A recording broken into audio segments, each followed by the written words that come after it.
आज आमच्या गावातील 5 मुलांचा अपघाती दुर्दैवी अंत झालेला आहे आणि ती मुलं रोज एकत्र खेळणारी, एकत्र वागणारी आणि आजूबाजूला घरं असणारी, एका गल्लीतलीच एकदम घराला घरं अडसून असणारी मुलं आज ती फिरायसाठी पिकनिक म्हणून मुलं मित्र गेले होते आणि येताना आंबेनळी घाटामध्ये पोलादपूरमध्ये त्यांच्या स्कॉर्पिओ गाडीला अपघात होऊन त्यांचा दुर्दैवी अंत झाला।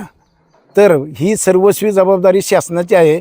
शासनाने जर त्या घाटामध्ये संरक्षक भिंत किंवा कठडे बांधलेले असते तर नक्कीच त्या मुलांना जीवाला मुखावं लागलं नसतं।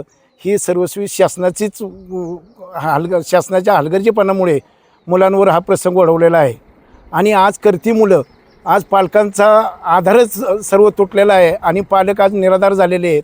हातातोंडाला आलेली मुलं, एकुलती एक मुलं, आज ते दुर्दैवी त्यांचं अंत झालेलं आहे। तर त्या कुटुंबासाठी सरकारने मदत जाहीर करावी, ह्याशी सर्व आमच्या ग्रामस्थांच्या वतीने मी सरकारला जाहीर विनंती करतो।